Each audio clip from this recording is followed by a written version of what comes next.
যখনই সময় পাবেন তিনটি দোয়া বেশি বেশি পাঠ করবেন। যদি কোনো বান্দা ঈমান ও ইখলাসের সাথে এই তিনটি দোয়া বেশি বেশি পাঠ করে আর মহান মালিক একবার কবুল করে নেন, তাহলে ওই বান্দা দুনিয়া এবং আখিরাতে সফলতা লাভ করবে। আল্লাহ রব্বুল আলামিন ওই বান্দাকে ক্ষমা করে দিবেন, তাকে রহমত দিয়ে ভরপুর করে দিবেন, তাকে হেদায়াত দান করবেন এবং তার রিজিকের পেরেশানি দূর করে দিবেন। সুবহানাল্লাহ, সুবহানাল্লাহি ওয়া বিহামদিহি, সুবহানাল্লাহিল আযীম।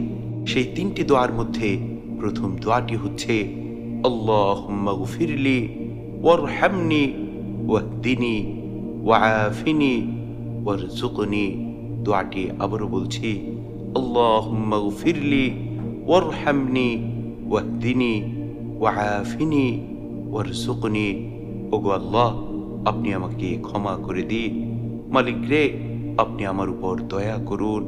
ও আমার মালিক, আপনি আমাকে হেদায়াত দান করুন। ওগো আল্লাহ, আপনি আমাকে সুস্থতার নিয়ামত দান করুন।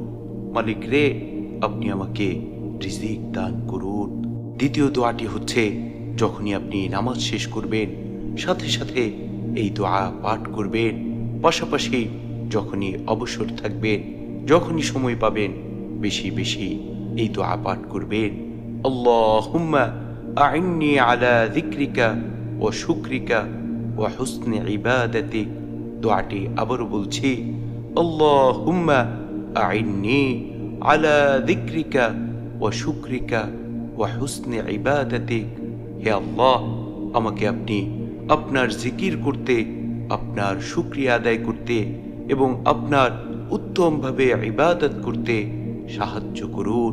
3 নম্বর দোয়াটি হচ্ছে, যখনই আপনি কঠিন বিপদে পড়ে যাবেন, ভয়ঙ্কর মুসিবতে পড়ে যাবেন, পাশাপাশি যখনই আপনি সময় পাবেন বেশি বেশি এই দোয়া পাঠ করবেন।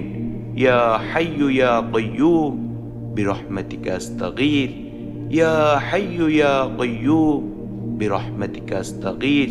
হে চিরঞ্জীব, হে চিরস্থায়ী সত্তা, আমি আপনার রহমতের মাধ্যমে আপনার কাছে সাহায্য প্রার্থনা করছি। সুবহানাল্লাহ, সুবহানাল্লাহি ওয়া বিহামদিহি, সুবহানাল্লাহিল আযীম। কি চমৎকার দোয়া! যদি কোনো বান্দা ইখলাসের সাথে বেশি বেশি এই দোয়াগুলো পাঠ করে, তাহলে ইনশাআল্লাহ ইনশাআল্লাহ রব্বে করিম তাকে দুনিয়া এবং আখিরাতে সফলতা দান করবেন।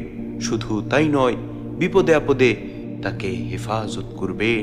আল্লাহ রব্বুল আলামিন আমাদেরকে বেশি বেশি মালিকের জিকির শুকরিয়া আদায় করার তৌফিক দান করুন। আমিন।